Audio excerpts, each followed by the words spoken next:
आऊज़ु बिल्लाहि मिनश्शैतानिर्रजीम बिस्मिल्लाहिर्रहमानिर्रहीम रब्बि इश्रह ली सदरी वयस्सिर ली अमरी वहलुल उक़दतम मिन लिसानी यफ़क़हू क़ौली रब्बि ज़िदनी इल्मा। अस्सलामु अलैकुम।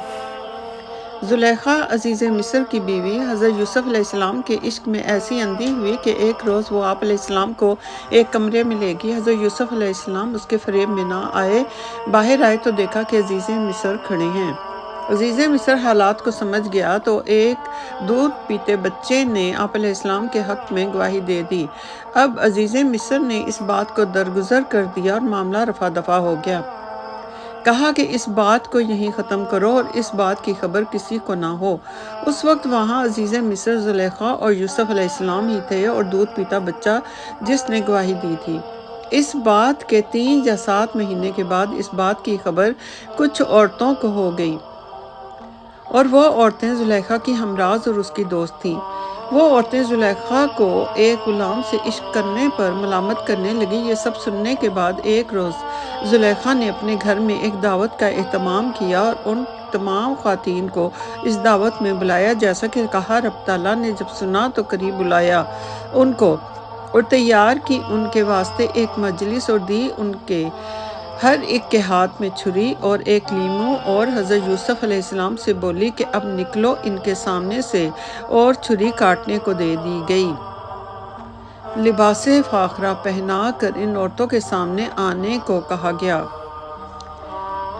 उन औरतों के सामने से जब हज़रत यूसुफ़ अलैहिस्सलाम गुज़रे तो जब औरतों की नज़र आप अलैहिस्सलाम पर पड़ी तो सब की सब औरतें बेहोश होकर गिर पड़ीं और बजाय लीमू तराशने के अपनी अपनी उंगलियां काट बैठीं। और हज़रत यूसुफ़ अलैहिस्सलाम के हुस्न और जमाल पर सब की सब आशिक हो गईं। जब औरतें होश में आईं तो हर औरत ने अपने अपने हाथों की उंगलियां कटी हुई देखीं और अपने कपड़े भी खून आलूदा देखे।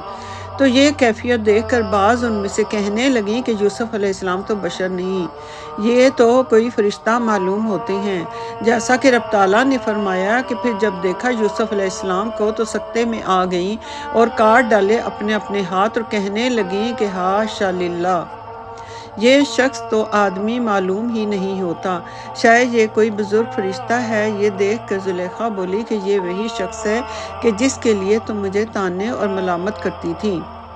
वो औरतें कहने लगीं कि ए ज़ुलेखा, हम पर मलामत है, तुम पर नहीं, बल्कि तुझ पर रहमत हो कि तूने ऐसा माशूक पाया है। और फिर वही औरतें कहने लगीं कि तूने हमेशा इसे अपने घर में रखा और तू इसे फुसला ना सकी, इसे अपनी तरफ माइल ना कर सकी। ज़ुलेखा बोली कि मैंने बहुत कोशिश की और अब तक कोशिश कर रही हूँ, मगर ये शख्स मेरी तरफ माइल नहीं होता।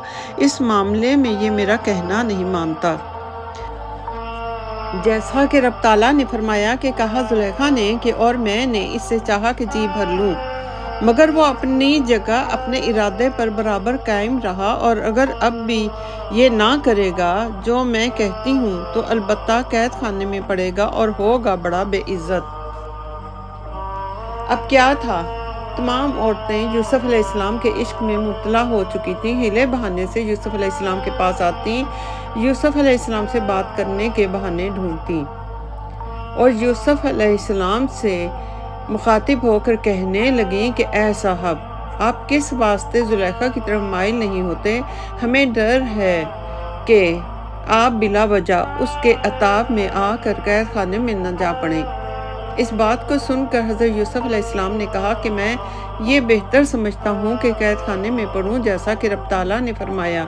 हज़रत यूसुफ़ अलैहिस्सलाम बोले कि ए रब, मुझको कैद पसंद है इस बात से कि जिस तरफ ये मुझको बुलाती है, और अगर तूने दफ़ा ना किया मुझसे इनका फ़रेब तो शायद मैं कभी माइल ना हो जाऊँ इनकी तरफ और मैं हो जाऊँ बेअक़ल।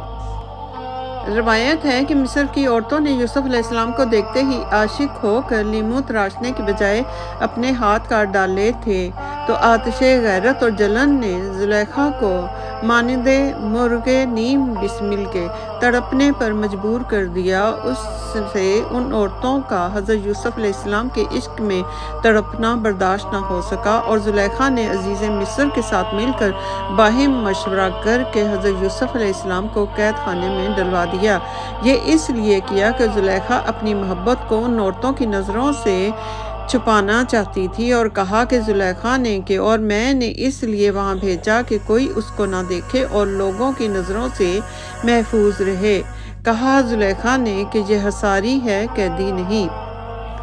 اللہ اکبر۔ ربنا آتنا فی الدنیا حسنۃ وفی الآخرۃ حسنۃ وقنا عذاب النار